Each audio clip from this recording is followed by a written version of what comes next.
Today, I am sharing the secret truths that nobody tells you about traveling carry-on only. Because I hate to say it, a lot of the advice out there these days is unfortunately outdated, or even a little bit deceptive and misleading. But that is not how we do things around here, so this video is going to give you an honest breakdown of things to expect.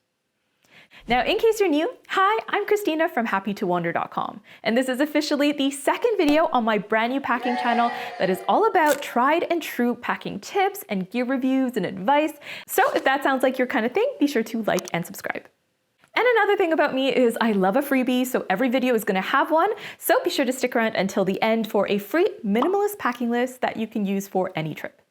Now, before we dive in, I'm going to keep this short because I know everybody hates a rambly intro, but I just wanted to say thank you so much for your support on my very first video last month. As a result of your support, I was able to meet monetization requirements in 24 hours, and that first video now has almost 75,000 views, I think. So yeah, honestly, that is crazy. I was not expecting that at all.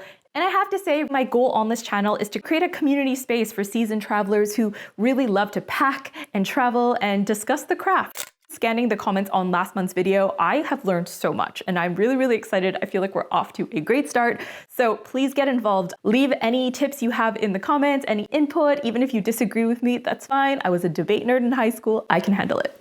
All right, now let's have an honest chat about traveling carry-on only. Starting with secret number one, and that is the fact that most carry-on travel advice is going to get you in trouble with international airlines. And that's because most of the time, what these tips focus on is how to cram as much as possible into a carry-on bag. But they do not care at all about how much this bag weighs. And sure, this might be fine for some domestic carriers in North America. American Airlines and Air Canada, for instance, famously do not have any weight restrictions on their carry-on bag. But the reality is much different in most other parts of the world. With some of the biggest airlines in Europe, Asia, Latin America, Australia, New Zealand, etc., having some super strict limits on weight. From 7 kilograms on the stingier side to up to 12 kilograms if they're feeling extremely generous. Now, of course, the very first step, anytime you're traveling carry-on only, is you should be going on the official website of your specific airline and quadruple checking what the restrictions are. But the reality is a lot of tips that people give you really hinge on weight restrictions not being important, which, to be honest, is not very practical. Especially because these days airlines are actually starting to enforce these weight restrictions. So just bear in mind, if you're traveling internationally, you should really be thinking about the weight of the item in addition to how big it actually is. Now, on a more optimistic note though, I will say another secret of carry-on travel only tips and videos is that most of these videos really do overstate how strict these airlines actually are in enforcing their limitations. Unfortunately, as with all kinds of content, the packing content that has the most fear-mongering and panic is of course what gets the most clicks. But again, that is not how we do things on this channel. The very unsexy reality that doesn't get nearly as many clicks as the rage-baity and inflammatory videos is that most of the time you are going to be fine. With the exception of certain airlines where it's very commonly well known that they are going to be sizing and weighing every bag, if it's an airline that's like sometimes they check, sometimes they don't, I promise you a lot of the time they don't. And the fact that you see all these videos about them checking and you see all these negative reviews about them checking, it's just that angry people leave more reviews and post more content. I mean, when was the last time you got off a flight that went perfectly smoothly and decided to leave a nice review? Or the last time you decided to make a video about how amazing your boarding process was? Nobody ever does that, right? Having said that though, I do always think it's best to prepare for the worst possible case. So I do think it is sage advice to just pack assuming your bag is going to get checked. But know that in reality, it's not really going to happen all that much, again, unless it is an airline that is very well known for checking constantly. So really what I'm trying to hammer home here is the fact that you shouldn't be sending yourself into a panic stress spiral every single time you go to the airport with your carry-on bag. The checks are not as frequent as social media would have you believe. Now on to secret number 3. And that's really the key to carry-on travel is simply exploiting the heck out of loopholes. Recognizing that everything depends on each individual airline, what you're going to want to do is hop on your airline's website and you're going to look for an official document that has the rules and restrictions pertaining to their carry-on policy. And really the key to smartly smuggling your stuff on board, maybe I shouldn't use those words, the key to carrying your stuff smartly on board in a way that maximizes allowance is just reading this document and exploiting all the loopholes that you can find. Let's say you get a personal item included and there's no weight limit. Guess where all your heaviest items are gonna go? let's say your airline doesn't count neck pillows or jackets or duty-free bags as part of your allowance. Now guess which items are going to be suddenly stuffed to the brim. Or hey, if they're measuring your bag with baggage sizers and it's going to count the size of the handles and the wheels, get a suitcase where the wheels come off. All in all, the answer to carry-on travel is just loopholes. And I feel like you don't really hear people admit that very often, but that's really all it is. Now onto secret number 4, and that's the other real key to carry-on travel, and it's to simply pack less stuff. I always say sometimes the best tips are the simplest, and this is a great example of that. Because in a crazy world where we're given tips like wear a fishing vest so you can smuggle all your stuff in the vest, or secretly hide all your clothes in a pillow full of clothes, or take a packing cube and hide it under your hoodie so that it looks like you're pregnant with clothes. In a world where we get advice like that all the time, there is a glaringly obvious trick that a lot of people love to ignore. Simply just pack less. And this is literally the only piece of advice that is guaranteed to work every single time. Now, I get that there is a lot of hesitation around this because nobody wants to look like a slob on vacation. But if you plan smartly, you avoid bringing just-in-case items, you pack with one color palette, you ensure every item matches all the other items. Really, there are ways to maximize your wardrobe, pack very little, and still have different outfits to wear.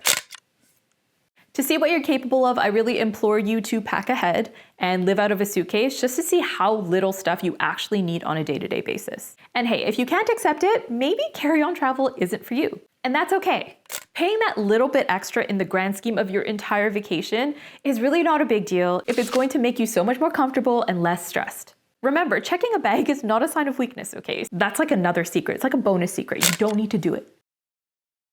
Another secret, though, that might help you embrace secret number 4 or 5, the one that we just covered, is simply to embrace laundry. The sooner you make peace with the fact that you can just do laundry on your trip, I promise you're going to feel so much less stressed. Carry-on travel is honestly the simplest thing in the world once you factor laundry into your plans. And I get that hotel laundry is crazy expensive, and finding local laundromats can feel like a bit of a drag.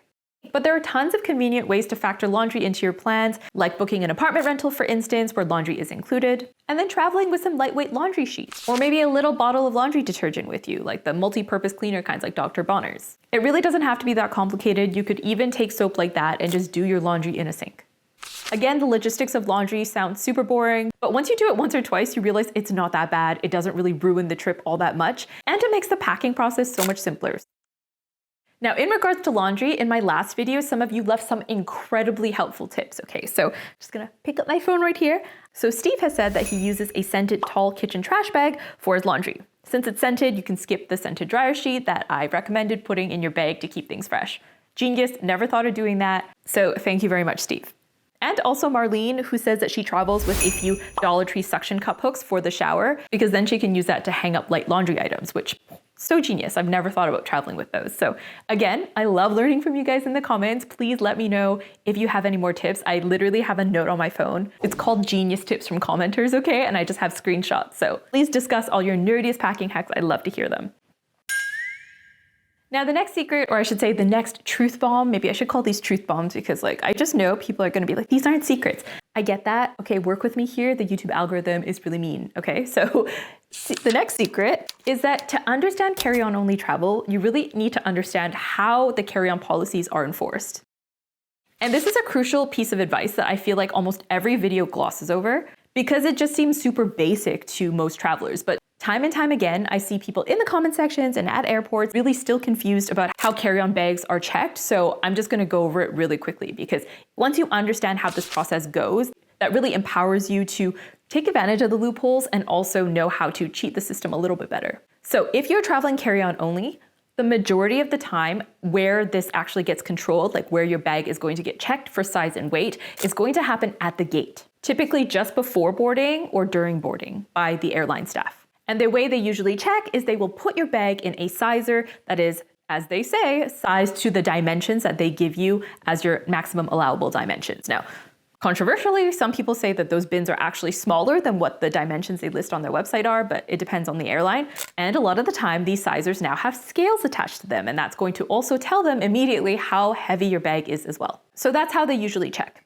If you are also checking a bag in addition to your carry-on, this process might look a little bit different. Some airlines have started checking the size and the weight of your carry-on when you're checking your other bag. which is why I personally still try to avoid checking a bag as much as possible, just because I don't need that drama in my life. You know, I like being able to cruise straight through security. But yes, let me know what your experience has been like with this, because the only time I've ever had my carry-on bag checked while I've been checking another bag, it's just been like a very quick glance at my bag, seeing it's roughly right. Then they put a tag on it to say it's carry-on approved. That's the only check I've ever personally had. So let me know in the comments if you've had something stricter, because that would be quite terrifying. But in any case, usually what you need to worry about is just what happens at the gate when you get there, because that's where the checks are going to happen.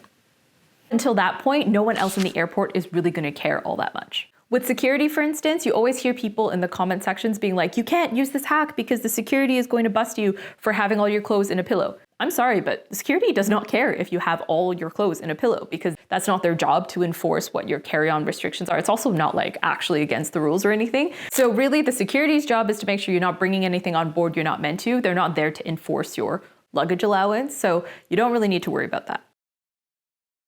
But again, some exceptions do exist. The last time I was at Heathrow Airport, I did see that they had a maximum number of bags you could bring in through the security. I think it was 2, so it depends on the airport, but Hi, future Christina here from the editing room. There's another instance I blocked out of my memory because it was so horrible, but I did have a very rare instance at Charles de Gaulle Airport where my bag was sized and weighed by airline staff pre-security.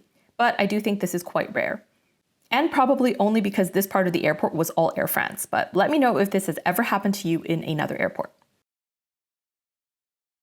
But yes, once you understand this process, then you can actually strategize smartly. If your plan is to wear a bunch of layers of clothes on the plane, for instance, recognizing that they're only going to check your bag really just as you're boarding means that you can bring a bunch of layers. You don't have to wear them and sweat and die throughout your entire stressful day at the airport. You can just layer up right before you board. Or knowing that they use the sizers, you can take advantage by getting a carry-on bag or a personal item that's soft and squishy, because then you know it's more likely to be able to squeeze into the sizers, unlike the super rigid hard shell suitcases, which are a defined size and you can't really squish them very much.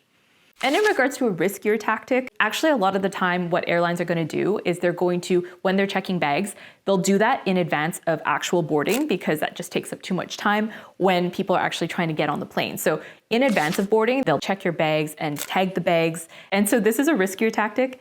You could always just wait last minute and join the line. And if it seems like they're in a rush to board, then they're not going to check again to see if your bag has that tag, because most people have theirs already. So that's maybe something worth trying, but risky depending on the airline. So yes, the secret is understand the process, and then you can kind of find creative ways to game the system, as we'll discuss in this next secret, which is to simply milk your personal item for all it's worth.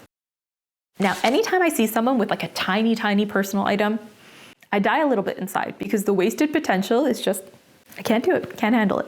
Too often people obsess over just getting the perfectly sized carry-on bag and maximizing that they forget to take advantage as well of the personal item that goes under the seat. And most of the time, they're pretty generous with this. It can be the size of a little backpack. So definitely a lot more room to play with than just the carry-on bag. And here's the secret. With most airlines still, personal items do not get weighed. So don't waste your personal item. Put your heaviest stuff in there, and also your most important stuff. All right, on to secret number 8. You really need to start packing assuming your carry-on bag is not making it onto the plane with you. And this is sadly becoming more and more common. But a lot of the time, airlines are going to ask you to actually gate check your carry-on bag, even if it technically fits within their restrictions. Sometimes they'll have a valid reason, like the flight is full and they think that there's not actually going to be enough space overhead for everybody's bags. Or sometimes it will feel like they are completely just doing it to be power tripping and mean. It doesn't matter though, they're the airline. They are in charge of whether or not you get on the plane. They don't need a valid reason. And if you read the fine print these days, a lot of them are starting to change it up a little bit and saying that the personal item is the only bag that is guaranteed to make it on board.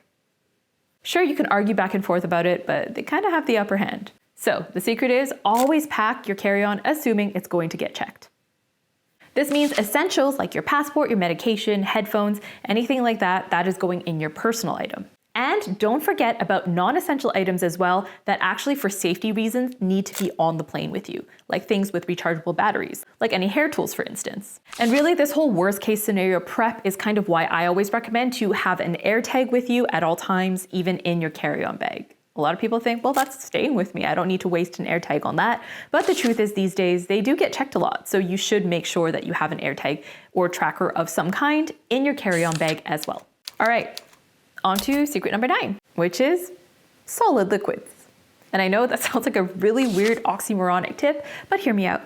Although it does feel like liquid restrictions are slowly being phased out with these new smarter security scanners, honestly, they keep changing the rules and bringing them back and taking them back. It's just crazy. In any case, it still feels like the 100 ml limit is still pretty common. And there seems to still be quite a lot of limits on the total volume you're allowed to bring as well. So yes, you can try your best to consolidate your liquids, but really the easiest solution is just using solid alternatives to common toiletry items. Honestly, I feel like I've been living under a rock because it feels like at some point they just started solidifying all the most common toiletries. So not only can you get solid shampoo and solid conditioner, they even have things like solid toothpaste tabs these days. So really there are solid alternatives to most of the toiletries that you would bring on a trip. And you know, if you're someone who is so resistant to change, you're like, I could never use a solid toiletry item, then don't worry, that's okay. You can hold on to your liquids, but just know that you are probably never going to need as much as you think you do. 100 milliliters of face wash, for instance, is actually quite a lot. You are probably not going to use that much on a 1-week trip. So honestly, like I said before, it really does pay to test trial the toiletries and the stuff that you're about to pack for a trip, because you're gonna realize just how little you need to survive a week or 2 weeks or however long your trip is. And another great trick that I learned from one of you in the comments last time was from, I think it's Carolyn, who says that she puts her face wash onto a large washcloth, like an exfoliating type, and cuts it down into different pieces, which allows her to bring her face wash of choice and also have a washcloth at the same time. So I think that's a really genius tip and really great if you have sensitive skin, you have very specific product needs. So yes, again, please keep all of you sharing your wisdom because I'll be featuring all my favorites in future videos. The next secret is to use packing cubes, but not for what you think, okay? And I know packing cubes are not a secret. And I know that they are kind of controversial, but if you've been on my channel before or on my main channel, you'll know where I stand on packing cubes. Let me know where you stand. But there is a very compelling reason to use packing cubes with carry-on travel, even if you don't believe that they're valuable for saving space. And the reason that you should use them is just because they keep things super organized and will keep your suitcase organized as well, even after security rifles through it. And this has happened to me before when I was randomly flagged for a security screening, and this was for a really long trip as well. So I had all my summer dresses just as tightly coiled as you can imagine, perfectly packed in packing cubes, and he opened every single packing cube, unrolled them, and because it was a random check, I was in Canada, so he kept apologizing to me. He's like, I'm so sorry, like this is really well packed, I'm really sorry about this. Yeah, so it does happen, but the thing about having everything in packing cubes was I was able to roll everything back in, keep it all organized. And I bet you it would have been way tougher for me to get everything back in the bag as it was without these organizational cubes. In addition to that perk as well, the cool thing about packing cubes is that if, let's say, you put your bag in the sizer or the scale, it doesn't fit, it's too heavy, just take the packing cube out, stuff it in a big pocket, stuff it under your hoodie, problem solved. All right, on to the next secret truth. Just milk your airport outfit like crazy. This is similar to the loophole thing that we were discussing earlier, but trust me, the airline does not care if you're dressed like a crazy person. You can wear whatever you want. So if you really feel like your space is limited, your weight is limited, then just wear your chunkiest stuff. What I always do when I'm packing is I'll look at my bulkiest and chunkiest items and I'll just wear those. Temporary discomfort for ease of mind at the airport, I will take that every time. All right, here's that free packing list that I promised you at the start of the video. Didn't forget. You can find it at this URL here. And be sure to let me know what your thoughts are on carry-on travel. Are you team carry-on only? Are you team I could never travel carry-on only? I'd love to hear from you in either case. Thanks so much for watching. I'll see you next time. Bye.